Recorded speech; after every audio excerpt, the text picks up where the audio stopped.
आप सभी का हमारे YouTube channel migrate mind classes में स्वागत है। और आज हम लोग डिस्कस करने जा रहे हैं कुछ टॉप MCQ क्वेश्चन। अभी तुरंत लिखे जाएंगे और ऑप्शन भी आप लोग गेस करते रहिए कि इसका क्या आंसर होगा, और उसके साथ साथ कुछ क्वेश्चन को एक्सप्लेन भी किया जाएगा। तो देखते हैं आज की हमारी सीरीज का जो पहला क्वेश्चन है। फर्स्ट क्वेश्चन यहाँ पे ये पूछा गया है कि जो परमाणु होता है,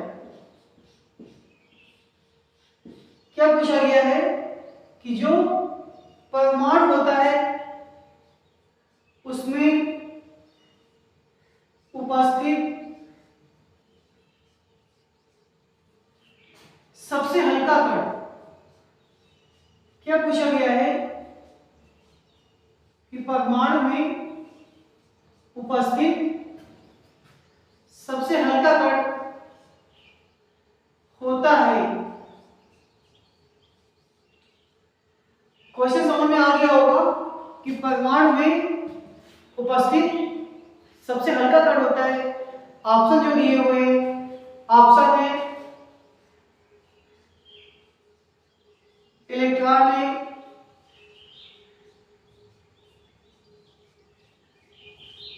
प्रोटॉन है,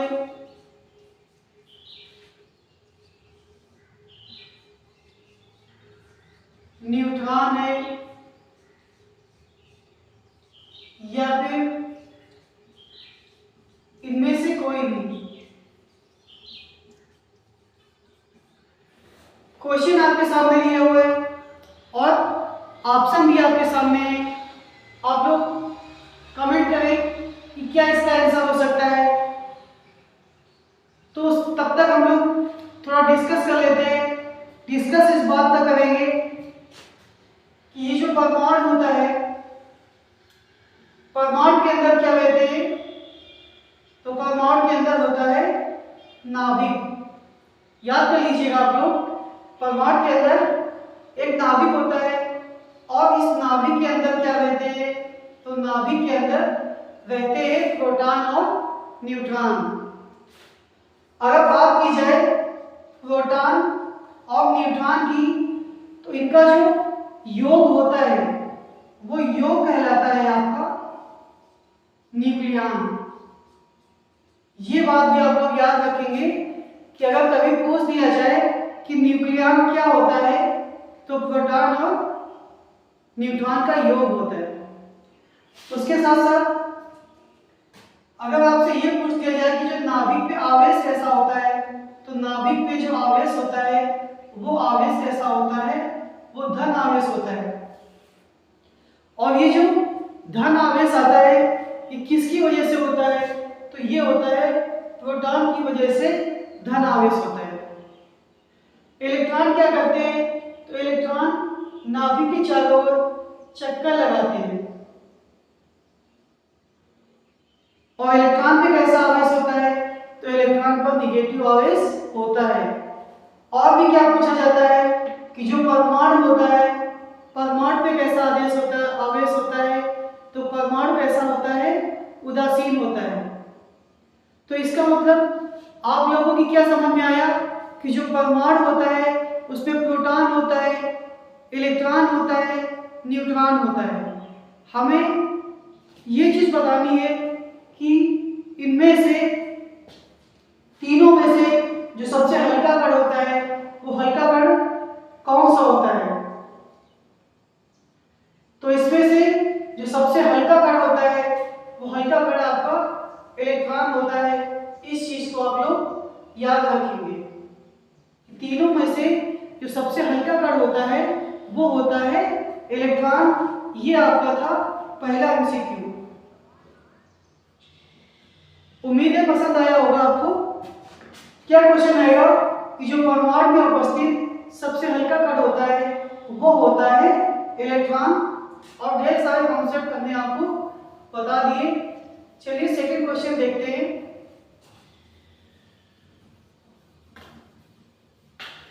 सेकंड क्वेश्चन में पूछा गया है कि जो ब्लड होता है, ब्लड जो होता है वो स्वाद में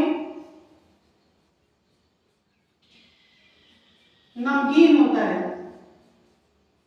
आप लोग याद रखेंगे इस बात को, ब्लड स्वाद में नमकीन होता है। अब हमें ये बताना है कि ये नमकीन होता है किसकी उपस्थिति से। क्या बताना है? किसकी उपस्थिति से नमकीन होता है। ऑप्शन दिया है यहां पे NaCl, CaCl2, NaHCO3 या फिर KCl। ये चार ऑप्शन दिए हुए और आपको बताना है कि जो ब्लड होता है ये स्वाद में नमकीन होता है किसकी उपस्थिति से। तो हम लोग ब्लड के विषय में थोड़ा सा डिस्कस करते हैं, तब तक आप लोग इसका आंसर करें। क्या हो सकता है इसका आंसर?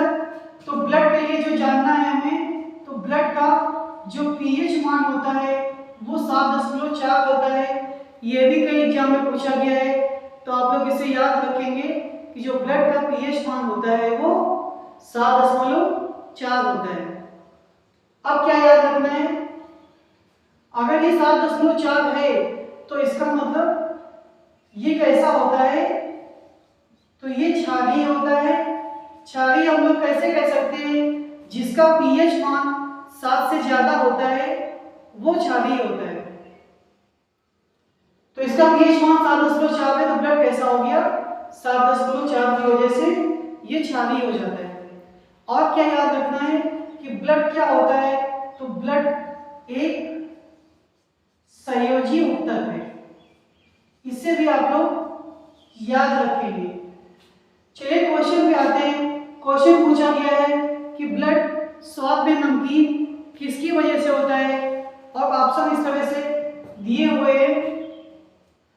तो ब्लड जो नमकीन होता है वो होता है NaCl की वजह से। याद रखिएगा, ब्लड नमकीन NaCl की वजह से होता है। और अगर बात करें, कभी आपसे पूछ दिया जाए कि ये क्षारीय किसकी वजह से होता है, तो ये क्षारीय होता है NaHCO3 की वजह से। और NaHCO3 को क्या कहते हैं हम लोग? Sodium bicarbonate. इसे भी आप लोग याद रखिएगा। और इसके साथ साथ एक और मोस्ट इंपॉर्टेंट बात यहाँ पे, ये जो सोडियम बाइकार्बोनेट होता है इसको हम लोग क्या कहते हैं? तो यही आपका खाने वाला सोडा होता है। तो देखिए कितने इंटरेस्टिंग फैक्ट एक क्वेश्चन से हम लोगों ने डिस्कस किए। पढ़ने का यही सबसे अच्छा तरीका है कि ऐसा नहीं कि आपने एक ऑब्जेक्टिव MCQ उठाया, ऑब्जेक्टिव देके आंसर दे दिया, बाकी के ऑप्शन से कोई मतलब नहीं। हमें सभी ऑप्शन को देखते हुए चलना है और अच्छे से पढ़ाई करनी है। क्वेश्चन नंबर 3 में आते हैं।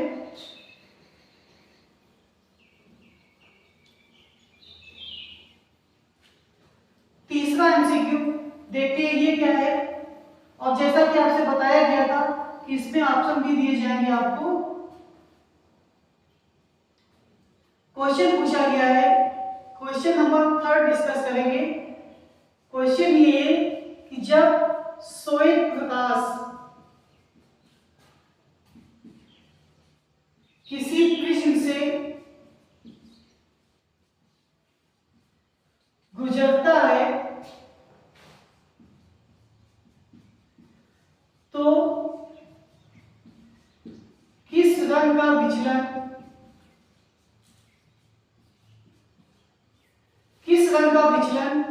सबसे कम होता है? किस रंग का विचलन सबसे कम होता है? ऑप्शन दिया है, बैंगनी का होता है, लाल का होता है, पीला कलर का होता है या फिर हरे कलर का होता है। तो ये देखिए फटाफट क्वेश्चन और साथ में उसके ऑप्शन दे दिए गए हैं। अब आप लोग कमेंट कर सकते हैं, आंसर बता सकते हैं और देखते हैं इसका आंसर क्या हो सकता है। उसके पहले थोड़ी सी चर्चा, यहाँ पे क्या बताया गया है कि जब श्वेत प्रकाश किसी प्रिज्म से गुजरता है तो इस तरह से ये कितने कलर में डिवाइड हो जाता है, तो ये डिवाइड हो जाता है 7 कलर में। अब 7 कलर के बाद अगर इसमें कभी आपसे ये पूछ दिया जाए कि इन कलरों में जो आंखों के लिए सबसे सुखदायी कलर होता है, तो सबसे सुखदायी कलर कौन होता है, तो वो ग्रीन कलर होता है। क्या होता है ये आंखों के लिए सबसे सुखदायी कलर।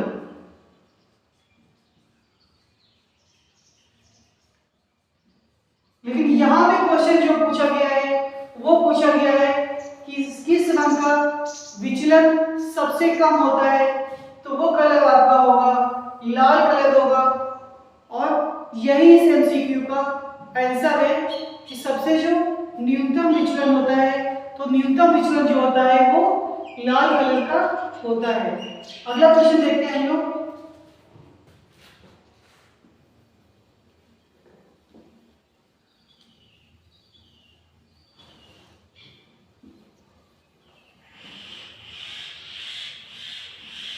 अगला क्वेश्चन है कि अगर हम लोग 14 डिग्री सेंटीग्रेड 14 फ़ारेनहाइट को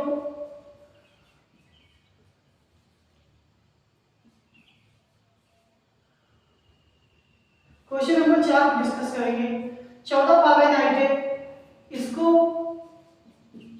अगर डिग्री सेल्सियस क्या करेंगे, अगर इसको हम लोग चेंज करेंगे डिग्री सेल्सियस में,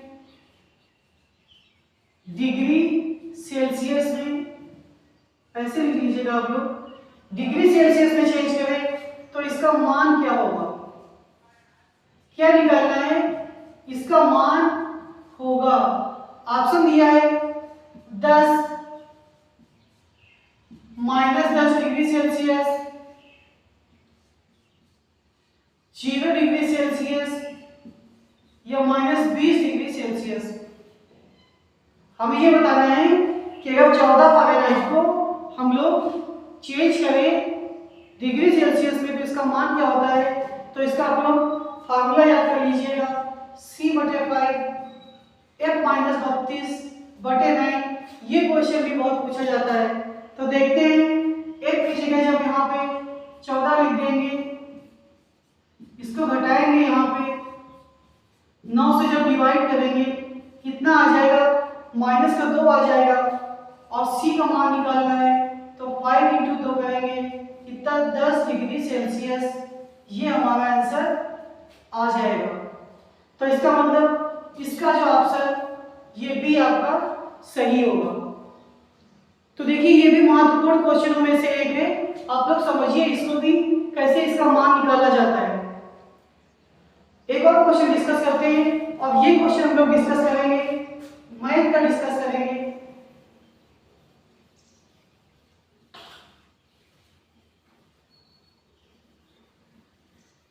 तो इसमें जो क्वेश्चन पूछा गया है, क्वेश्चन नंबर 5, ए का मान अगर 17 दिया हुआ है, बी का मान अगर 15 दिया हुआ है, तो क्वेश्चन है a² + b² + ab बटे a³ - b³, इसका मान बताना है। और इसका मान जो ऑप्शन में दिया है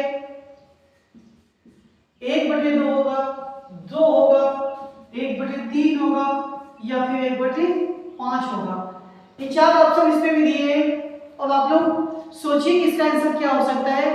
उसके पहले हम लोग बात करेंगे कि a³ - b³ का जो सूत्र होता है, तो याद रखिए आप लोग a³ - b³ का जो फार्मूला होता है वो तो ये फार्मूला होता है।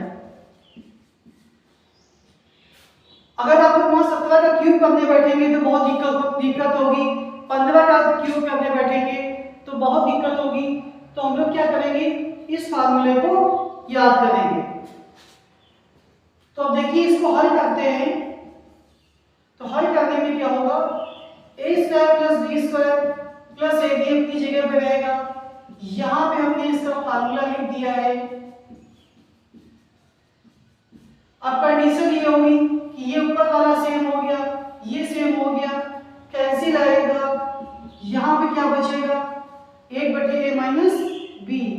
अब वैल्यू लिख देंगे यहाँ पे, तो ये 1/17 माइनस 1/15, आंसर क्या आ जाएगा आपका 1/2।